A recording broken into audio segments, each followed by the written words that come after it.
Nós tivemos tantas coisas maravilhosas nesta noite que eu acho que não precisamos de um sermão. E minha mensagem será breve, mas eu quero que todos curvem sua cabeça para o momento de oração. Para muitos que estão ouvindo, esta é uma hora em que vocês estão na encruzilhada de suas vidas e vocês terão que fazer uma escolha nesta noite. O que vocês vão fazer? Vocês continuarão na estrada larga que leva à perdição ou vocês mudaram e seguiram pelo caminho que leva à vida eterna? Essa é a escolha que só vocês podem fazer. Deus pode tocar, Deus pode ajudar, pode convencer, pode governar, mas Ele escolheu ser. Deus te deu a habilidade de fazer desta escolha e você é livre para escolher. No que diz respeito a aceitar ou rejeitar a oferta de Deus de perdão e seu, você tem que fazer esta escolha esta noite. Quando você ouvir essa mensagem, como você ouvirá nesta noite? Como você já ouviu nas músicas, sua responsabilidade é 10 vezes maior e assim será pedido muito de quem recebe muito. É muito importante que você ouça cuidadosamente e que você responda ao chamado de Cristo.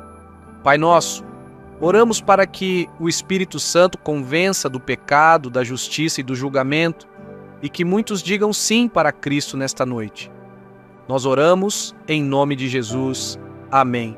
Agora, nessa noite, eu peço para que vocês, junto a mim, na leitura do 9º capítulo do livro de Hebreus, o 9º capítulo do livro de Hebreus e uma frase daquela passagem. E eu quero que usemos como nosso texto. E não havendo derramamento de sangue, não há perdão de pecado. Nós lemos recentemente nos jornais sobre os guardas vermelhos da China marchando pelas ruas de Pequim, gritando um slogan, e era um slogan interessante. O slogan deles era: sem derramamento de sangue não pode haver revolução, sem derramamento de sangue não há como haver revolução.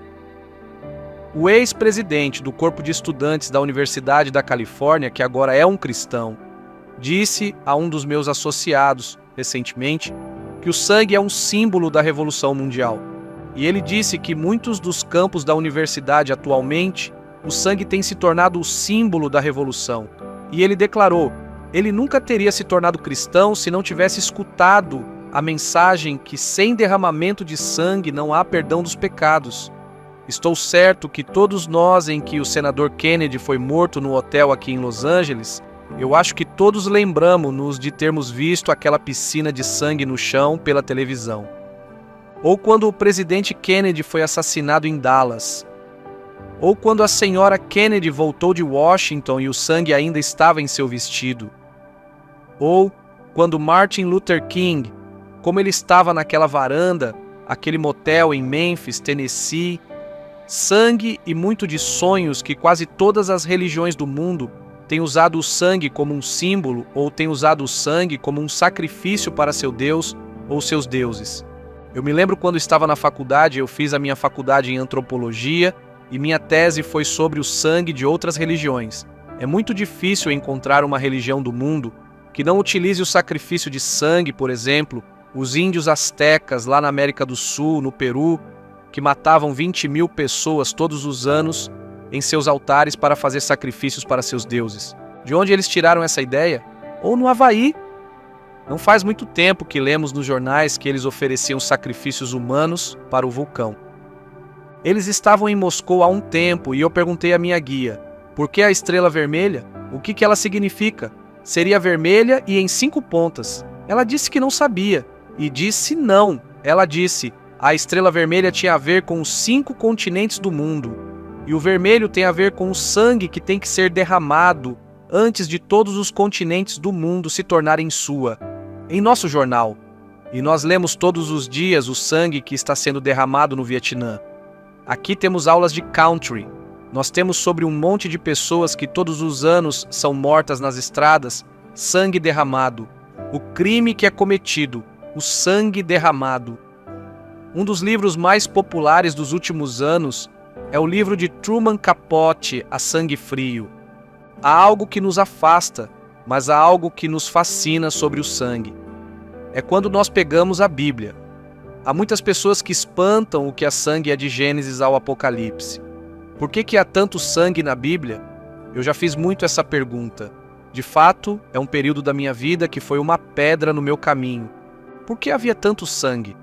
Porque os judeus ofereciam milhares de animais todos os anos em seus altares para aparentemente acalmar um Deus furioso? Por que damos tanta importância ao sangue de Cristo? Porque todo o Novo Testamento da Bíblia você toma conhecimento do sangue de Jesus Cristo.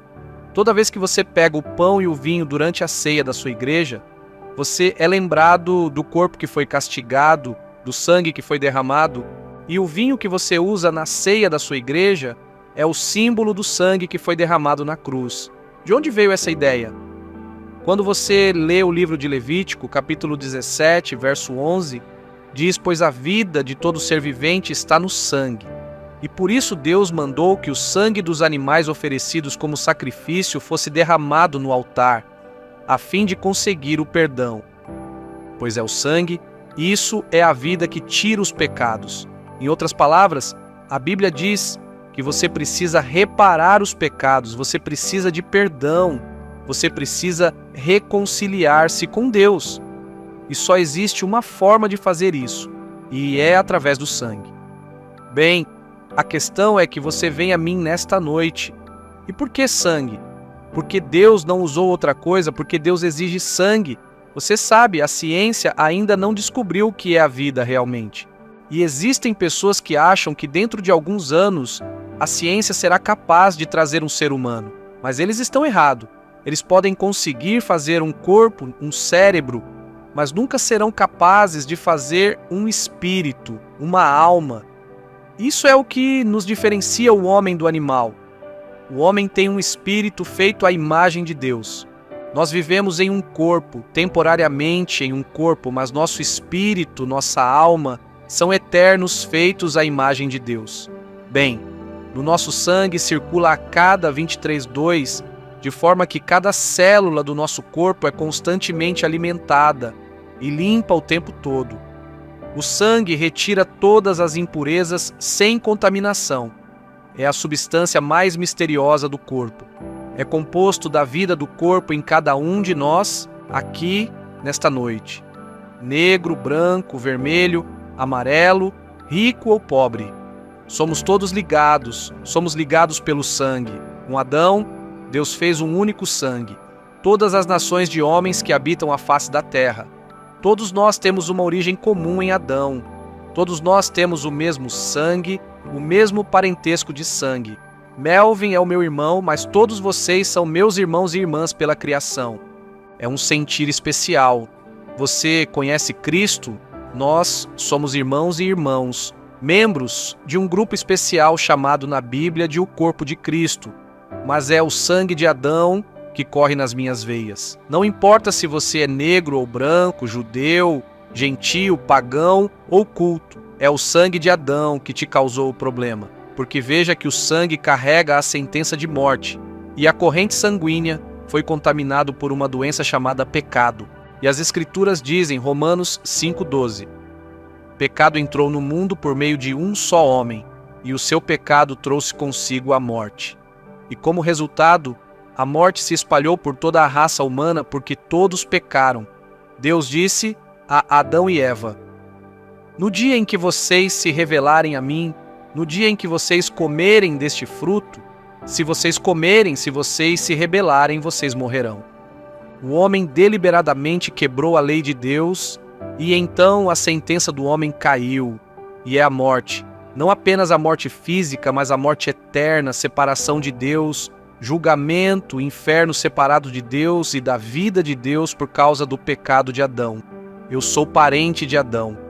Eu sou filho de Adão e por meio de um só homem, por meio de um homem chamado Adão, o pecado entrou no mundo. E quando Adão caiu da graça de Deus, eu caí. Quando Adão recebeu a sentença de morte, eu recebi a sentença de morte. E hoje a sentença de morte paira pesadamente em todo o mundo. Cada cemitério testifica que cada pessoa tem de morrer uma vez, mas essa é só uma morte. Há outras mortes na Bíblia, morte espiritual. Muitos de vocês estão vivos fisicamente, mas suas almas estão mortas. Com relação a Deus, você não encontrará paz, felicidade, segurança, satisfação nesta vida. Você pode se tornar rico, você pode se tornar poderoso, popular, você pode ter tudo, mas você não tem nenhuma realização, nenhuma satisfação e nenhuma alegria. E muitas pessoas vão pôr na sua vida procurando e nunca vão encontrar. Por quê? Porque você está morto espiritualmente se você está separado de Deus. Agora, a terceira morte na Bíblia, chamada de a segunda morte ou a morte eterna. Isso significa que quando você morre, o seu espírito continua vivo, mas estará separado de Deus. Estas são as mortes, a espiritual e a eterna. Bem, um homem sofre de envenenamento de sangue e existe uma doença do sangue e não sabemos muito a respeito. É uma leucemia. As pessoas morrem todos os anos de leucemia, mas existe uma doença que é fatal para toda a raça humana. No sangue chama-se pecado e ele nos envenenou, e a sentença é a morte. E bem como nos purificamos do pecado e voltamos diretamente para Adão e Eva. Quando Adão e Eva pecaram contra Deus e se rebelaram contra Deus, Deus podia ter explodido este planeta, o universo, e ele poderia ter varrido esse planeta do mapa. Mas na Bíblia diz que Deus amou o mundo de tal maneira que ele deu o seu Filho unigênito para que todos aqueles que têm não pereça, mas tenham a vida eterna. Deus disse: eu te amo, Adão, eu te amo, Eva, eu quero salvá-los, eu quero salvar seus filhos e os filhos de seus filhos. Então Deus começou um magnífico plano para salvá-los. E o que ele fez com Adão quando ele encontrou Adão? Adão e Eva estavam nus e agora não há nada de errado com a nudez. O Dr. Chambers está aqui na plataforma, o presidente do seminário Fuller. Ele escreveu um artigo maravilhoso sobre isso.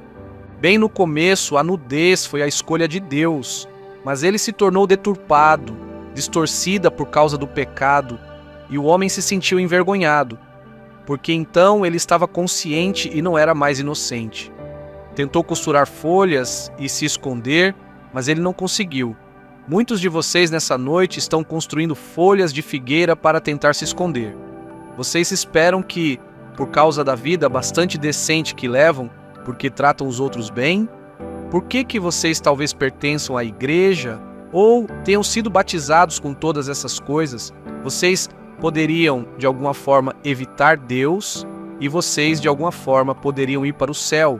E vocês estão costurando folhas de figueira e tentando resolver a coisa própria, pois pela graça de Deus, vocês são salvos por meio da fé. Isso não vem de vocês, mas de um presente dado por Deus. A salvação não é o resultado dos esforços de vocês. Vocês não podem se salvar. Você não pode conquistar o seu caminho, não pode comprá-lo nem com todo o dinheiro do mundo. Você pode comprar uma entrada no céu. O que Deus fez? A Bíblia diz que Deus foi no campo, matou alguns animais e com a pele deles fez roupa para eles. Ele derramou sangue. E ele estava ensinando ao homem que daquele momento em diante não haveria perdão de pecados sem o derramamento de sangue. Vejam Caim e Abel. Eles foram os dois filhos de Adão e Eva. Deus queria que eles o adorassem. E Abel trouxe um sacrifício de sangue. Caim trouxe um sacrifício de vegetais e disse: eu vou fazer o melhor sacrifício que Deus já teve. E lhe trouxe um sacrifício de vegetais. E é muito interessante. Deus rejeitou Caim e aceitou Abel, porque Abel veio pelo sacrifício de sangue. Você pode ir de capítulo em capítulo através da Bíblia, e você vai encontrar a mesma história. Mas no ensaio da arca, a Bíblia diz: não é construir um altar para oferecer sacrifícios a Deus, e pelo aves e animais puros, um de cada espécie, e os queimou em sacrifício no altar. Lembre-se da história de Abraão e Isaque. Abraão e Sara tinham esperado por um menino e por um milagre. O menino nasceu e eles o chamaram de Isaque. E quando ele era apenas um garoto, Deus disse a Abraão: eu quero que você vá e ofereça Isaque como um sacrifício no altar. Quantos de vocês pegariam seus meninos e enfiariam uma faca nele e Deus pedisse? Deus pediu a Abraão fazer.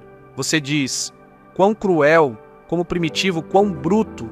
Deus estava ensinando uma lição a Abraão e, sem questionar, Abraão pegou o seu menino e foram para o Monte Moriá, onde hoje Jerusalém está localizado.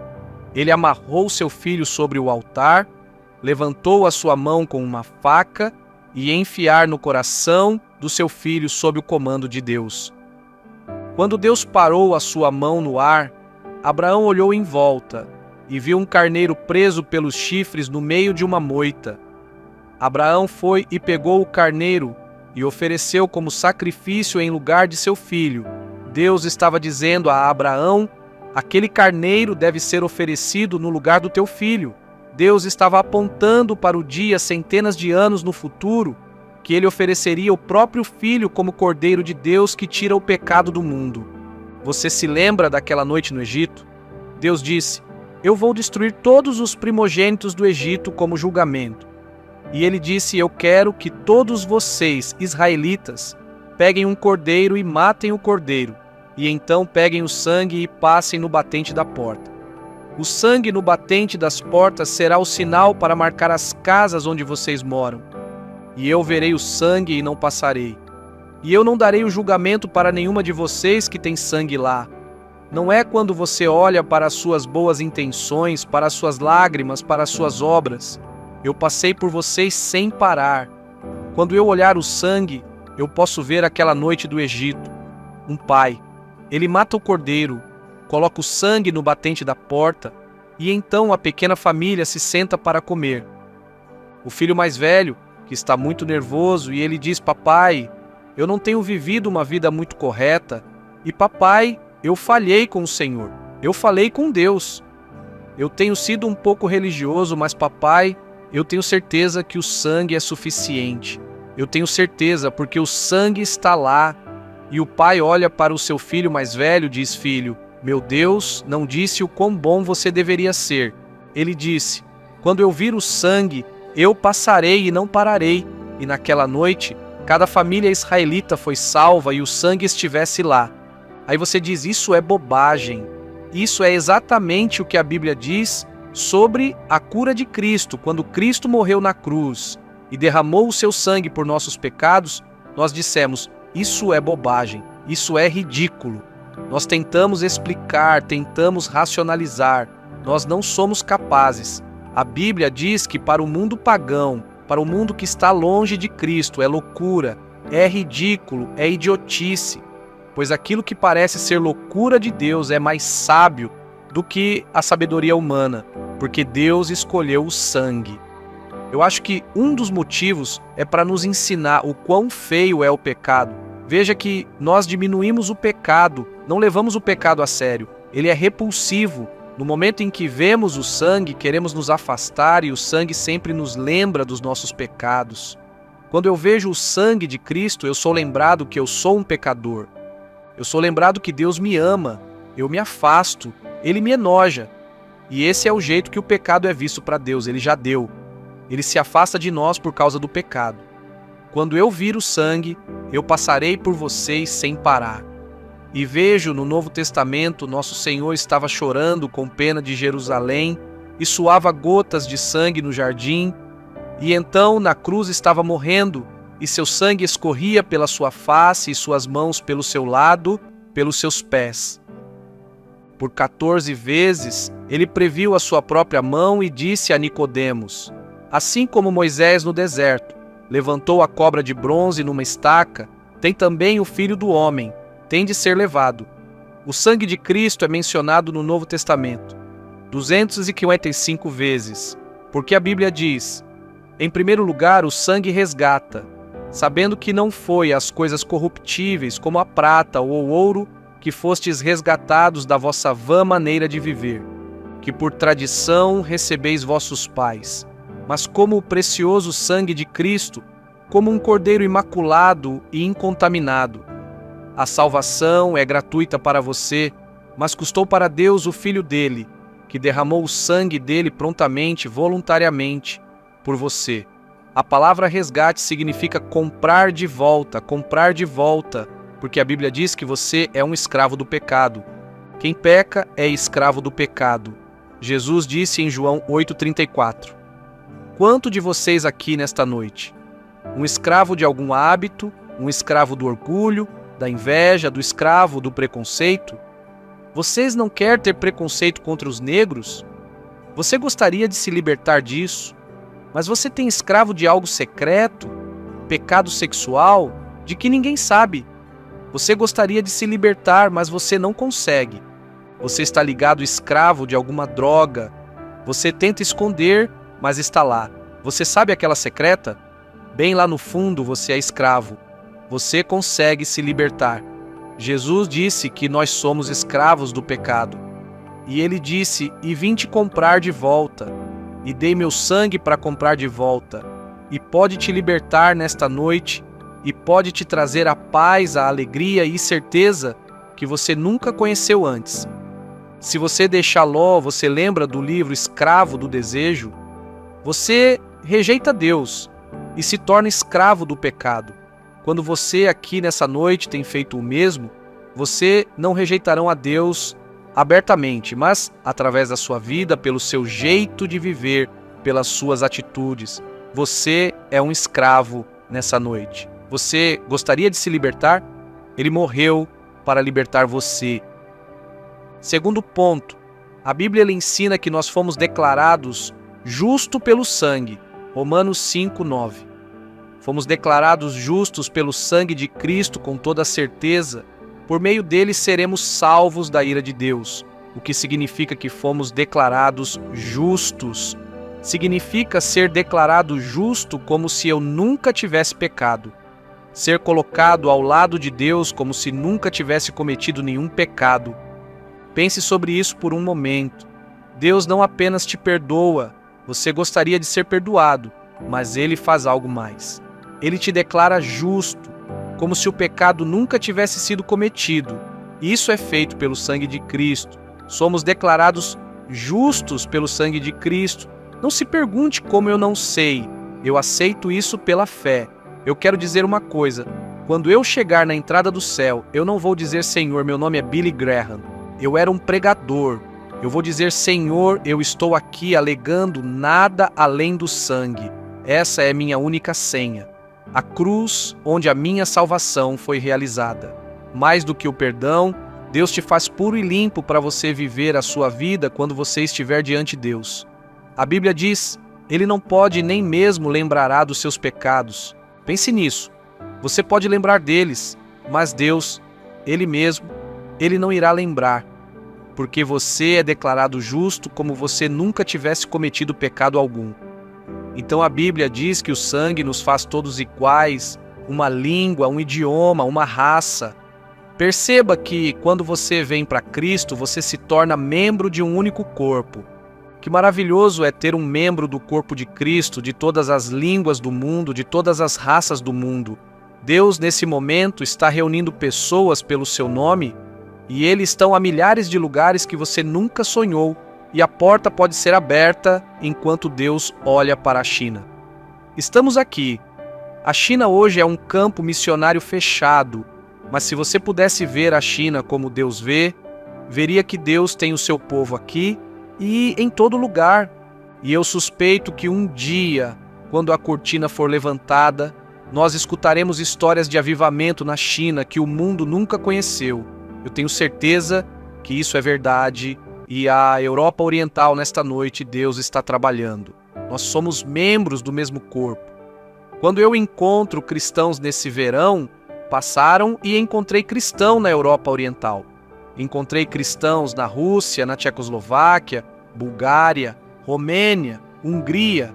Eu encontrei cristãos em todos aqueles países, exceto Albânia. Eu estava lá em mãos naquele momento, no momento em que encontrava algum deles, eles começaram a chorar. É muito emocionante ver isso pelo sangue de Cristo. Há uma aliança do sangue ao redor desse planeta. Nenhum poder político jamais poderá quebrar. E um reino maior que os Estados Unidos, maior que a Rússia, maior que a China, é o reino de Deus. E nós somos os membros pelo sangue, e o sangue de Cristo traz paz. Colossenses 1:20. Ele trouxe paz por meio da morte do seu Filho na cruz. E nós vivemos um mundo em guerra e à sombra de uma terceira guerra mundial, paira sobre o mundo. Mas esse tipo de guerra, e fala aqui, é a guerra que está acontecendo entre Deus e o pecado do homem. Deus faz as pazes através do sangue de Cristo. Deus fez as pazes, você e Deus. Não seria maravilhoso ir para a cama esta noite sabendo que todos os seus pecados foram perdoados? Sabendo que você é declarado justo perante Deus? Você traz paz no seu coração. A Bíblia diz que o sangue limpo, Apocalipse 1:5. Aqueles que nos ama veio pelo sangue e nos libertou do nosso pecado. A Bíblia diz que o sangue de Cristo reconcilia. Nós temos um banco de sangue. Eu me lembro de alguns anos atrás, quando eu fui operado e estava quase morrendo. Eles me fizeram a transfusão de sangue e eu agradeci aquela bolsa de sangue. Era noite e um banco de sangue que nos pode candidatar pela fé e que irá tirar a culpa de nosso pecado. Transplante de coração. Então, a sensação do médico da nossa é os dois fatores determinantes do sucesso ou falha no transplante do coração. Primeiro tem que ter um doador. Nós temos um doador eterno, um doador celestial. Jesus Cristo morreu por você. Ele deu sangue e o coração dele por você. Segundo ponto, o paciente pode aceitar ou rejeitar o coração que ele recebeu. E o maior problema é a rejeição. Nessa noite, Deus te dá um poder de aceitar ou rejeitar. Eu tenho certeza que quando você aconteceu esse transplante de coração, os pacientes não entendem todas as questões específicas envolvidas e tudo aquilo que vai ser feito. Talvez nem mesmo eu tenha entendido. Nesse caso, eu tenho apenas uma coisa para te dizer: nenhum lugar da Bíblia diz que você sabe de tudo o que você tem que entender. A Bíblia diz que você deve vir pela simples fé infantil. E a razão pela qual Jesus disse que você deve vir como uma simples criança, e disse: se você um dia se converter, você deve vir como uma criança, porque devemos tentar ser um homem já crescido, tentar intelectualmente seus caminhos, usar a lógica para cada passo.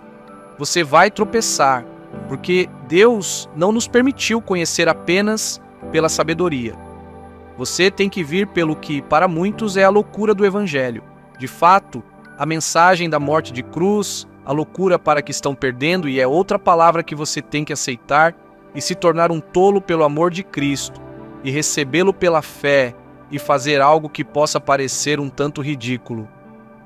Moisés montou naquela cobra de bronze no deserto, como aquilo pudesse curar qualquer um e como se tivesse alguma qualidade médica, e não tinha.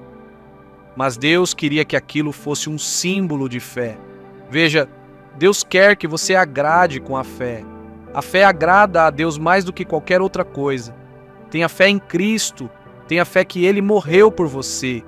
Tenha fé que Ele ressuscitou, recebeu Cristo, e diga: eu vou depositar toda a minha fé e esperança nele, e então algo sobrenatural permanecerá dentro de você, e nenhum de nós conseguirá explicar. A vida se torna diferente. Você tem um novo poder, uma nova capacidade de encarar a vida. Deste momento em diante, eu vou te pedir nessa noite para você receber a Cristo. Pai, mãe, moça, moço, você precisa de Cristo no seu coração nessa noite. Você precisa ter o seu pecado perdoado. Você quer ser declarado justo à vista de Deus. Você tem que ser limpo esta noite. Você pode. Você deve confiar no sangue e somente no sangue de Cristo para a sua salvação. O que você vai fazer? Você tem que ter a sua vida mudada. Você precisa receber essa noite como Senhor e Salvador. Você pode ser um membro da igreja, você tem um cargo na igreja, você pode ser católico, protestante, judeu, você pode nem mesmo ter uma religião, mas Deus falou esta noite que você precisa receber Cristo na sua vida. Você precisa encontrar Deus. Eu vou te pedir para fazer algo difícil. Eu vou pedir para você se levantar do seu assento. Centenas de vocês neste estágio que venham e fiquem nesse lugar aqui e digam ao vir: receba Cristo no meu coração. Você veio com amigos, eles esperaram. Você viu de onde eles esperaram, porque eu peço para ser aqui adiante, porque para cada pessoa de Jesus que chamou no Novo Testamento, ele chamou em público, ele poderia ter dito para este homem: seja curado. Mas ele não fez isso. Ele disse: estenda a mão. Eu queria que ele tivesse visto algo, mas aquele que me negar publicamente, eu também o negarei diante de meu Pai, que está no céu naquela galeria. Pode demorar até 3 minutos, a figura 2 daqui de baixo. Não deixe a distância te afastar de Cristo. Vem agora mesmo. Homens, mulheres e crianças, levantem sim. Centenas de vocês. Você veio com um amigo, trago apenas. Levante, venha. Depois de todos que vocês vierem, o que nós vamos fazer? Eu vou dar uma palavra para vocês. Eu vou orar. Eu vou dar um livro e dar-lhe um conselho para todos vocês. Então você poderá voltar e juntar os seus amigos. Isso é muito simples, mas muito importante. Pode ser a mudança na sua vida e iniciar a vida em uma nova direção. Eu vou pedir para ninguém deixar o estádio. Apenas permaneça quieto e em oração. Mas pessoas já estão vindo. Levante-se e venha rápido agora mesmo.